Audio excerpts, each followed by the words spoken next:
Praise the lord. ఈరోజు కొరకు సిద్ధపరచబడినటువంటి దేవుని వాక్యాన్ని మనం చదువుకుందాం. ఆదికాండము 3వ అధ్యాయము 21వ వచనం చదువుతబడుతుంది. శ్రద్ధగా ఆలకించమని మనవి. దేవుడైన యెహోవా ఆదామునకును అతని భార్యకును చర్మపు చొక్కాయిలను చెలించి వారికి తొడిగించెను. ప్రభునందు ప్రియులారా, ముందుగా మీకు హృదయపూర్వక వందనములు తెలియజేస్తూ ఉన్నాను. ఇక్కడ దేవుడు ఆదాము అవ్వలను సృష్టించటం, వారిని ఏదైనా తోటలో ఉంచటం, ఇదంతా మనం చదువుకుంటూ ఉంటున్నాం.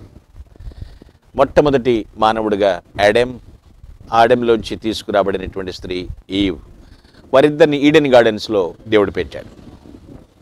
ఆ ఈడెన్ గార్డెన్లో ఉన్నప్పుడు అక్కడ దేవుడు వారితో ప్రతిరోజు కూడా చక్కని సహవాసం కలిగి ఉన్నాడు. ఇదంతా మన బైబిల్లో చదువుకుంటాం. ఇప్పుడు చూడండి, సార్వభౌమునితో సహవాసం ఉన్నప్పుడు సంతోషం ఉంటుంది కదండి.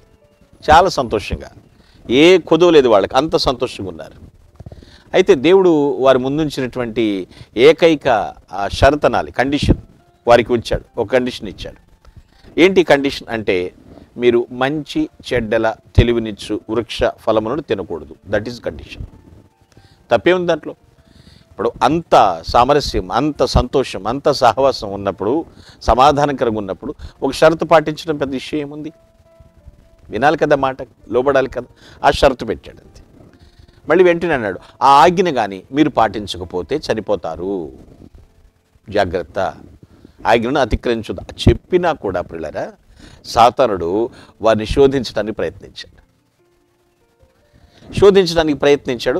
వారు ఆ శోధనకు లొంగిపోవటం వలన మానవ జాతి అంతటినీ పాపములకు నెట్టేయడం జరుగుతుంది. ఇది ఎప్పుడు కొన్ని మనం వింటూ ఉంటాం. అయితే అది ఏ విధంగా జరిగిందో ఇక్కడ మనం చూస్తే, సాతానుడు దేవుని వాక్యముని గురించి సందేహాన్ని లేవనెత్తాడు. ఇది చాలా గొప్ప విపత్తు అండోయ్.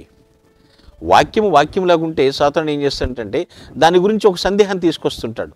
అది ఇలాగేమో, అది అలాగేమో, నువ్వు ఇలా అర్థం చేసుకున్నావు అనుకుంటా అనేటువంటి సందేహాన్ని లేవనెత్తూ ఉంటాడు. అంతేకాదు, దేవుని మాటలను వక్రీకరించి ఒక చెట్టు ఫలములను తినకూడదని ఆదాము వలన నిషేధించినటువంటి ఆ దేవుణ్ణి తప్పుగా చూపించాడు.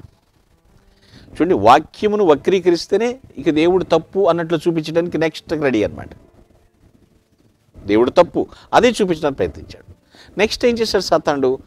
ఆ అవిధేయత చూపించినటువంటి వారిపై దేవుని తీర్పు తప్పదు అన్న దాని గురించి కూడా ఆమెకు పూర్తి విరుద్ధంగా చెప్పాడు హవ్వకి. ఏం కాదు, తీర్పాలు ఇంకానా, అలా ఏం లేదు, పూర్తిగా మార్పిచ్చేశాడు, విరుద్ధంగా చెప్పేశాడు. హవ్వ మూడంతల శోధనకు లొంగిపోయిందని చెప్పాల్సిందేనండి. మూడంతల శోధనకు లొంగిపోయింది. ఏంటి మూడంతల శోధన? మొదటిది శరీరాశ. ఎందుకంటే ఆహారానికి మంచిది అన్నట్లుగా. తర్వాత రెండోది నేత్రాశ, కన్నులకు అందంగా ఆ పండు. తర్వాత జీవబడంబం, వివేకమిచ్చు. మీరు వివేకంతో రమ్యమైనటువంటి చెట్టు అది తినమని మీరు దేవుడి కన్నా గొప్పవాళ్ళు అయిపోతారు. డంబం. సో ఈ పాపం యొక్క మొదటి ఫలితం ఏంటో తెలుసా అండి? Shy and fear. సిగ్గొచ్చింది, భయం వచ్చేసింది. వారు పాపమును సూచించేటువంటి తమ దిగంబరత్వమును కప్పుకోవటానికి ఏం చేశారంటే అంజూరపు ఆకులు కప్పుకున్నారు. వీళ్ళ ఉద్దేశం ఏమిటి? రక్తరహితంగా, అంటే రక్తంతో సంబంధం లేకుండా, కేవలము మంచి పనుల ద్వారా తమను రక్షించుకోవటానికి చేస్తున్న ప్రయత్నం కాదు ఇది. ఆయన చెప్పింది చేయలేదు, ఆయన ఏదొద్దన్నాడో అది చేశాడు. పాపం అంటే ఏంటంటే పిల్లరా, చెప్పింది చేయకపోవుట, చెయ్యొద్దు అన్నదాన్ని చేయుట, రెండు సమాన పాపమేనండి. Both are equal sin. ఇప్పుడు వీళ్ళు ఏం చేస్తున్నారంటే, ఇక దేంతో సముద్రం మనమే ట్రై చేసుకుందాం, తమను రక్షించుకుంటూ చేస్తున్న ప్రయత్నం ఇది. సో ఆ తర్వాత ప్రభు రావడం, జంతువుని వధించటం, వీరికి చర్మపు చొక్కాయలు చూయించి వాళ్ళకి సమకూర్చటం. ఇది విశ్వాసం మూలంగా మనం అర్థం చేసుకుంటే, మనకు అందుబాటులో ఉంచబడినటువంటి ఆ గొర్రెపిల్లను, దేవుని గొర్రెపిల్ల యొక్క రక్తమును విమోచిందించడం ద్వారా దోషులైన పాపులకు అందించబడేటువంటి నీతి వస్త్రాన్ని ఇది సూచిస్తుంది. మొట్టమొదటిగా వారికి చర్మపు చొక్కాయల్ని ప్రభువే తొడిగించాడు. అందుకనే దేవుడే మొట్టమొదటి టైలర్, దర్జీ అని చెప్తూ ఉంటారు. ఇక్కడ మనం గ్రహించాలి, ముగింపులో నేను మాట్లాడుతున్నాను, పాపంలో వచ్చే జీతము మరణం, దానికి ఎవడో తప్పించుకోలేడు. ఏది చేశావో దాన్ని ఖచ్చితంగా ఫలితం అనుభవించాల్సిందే కదండి. చేయొద్దన్నాడు, చేశారు. ఆజ్ఞను అతిక్రమించారు. తమ సొంత గుణాన్ని బట్టి కానీ లేదా మరియు ధర్మమును బట్టి అయితే ఎలా కుదురుతుంది? దేవుడు తప్పక తీర్పు తీర్చాల్సిందే. ఇప్పుడు ఆజ్ఞ ఇచ్చాడు, దాన్ని పాటించనప్పుడు దాన్ని తీర్పు తీర్చాల్సింది. కానీ తన ప్రియమైనటువంటి కుమారుని కొరకు దేవుడు ఏం చేస్తున్నాడండి? పాపమును క్షమించుటకు ఇష్టపడుతున్నాడు. ఆప్షన్ ఇచ్చాడు. ఫర్గివ్ మీ, తప్పు చేశాను అంటే క్షమించుటకు తన కుమారుడు ద్వారా దేవుడు ఆప్షన్ ఇచ్చాడు.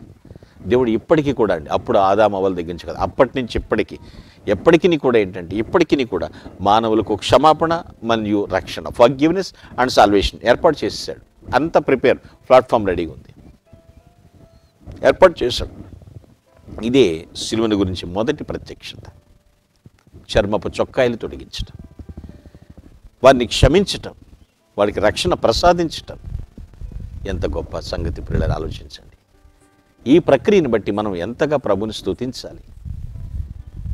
చాలామందికి ఏదైనా తోట నుంచి వెళ్ళగొట్టాడనే తెలుస్తుంది తప్ప చర్మపు చొక్కాయలు తొడిగించటం, చేయించటం, దాని కొరకు జంతువును వధించటం, అదే మనకు బదులుగా క్రీస్తు శిలువ రక్తాన్ని చిందించటం.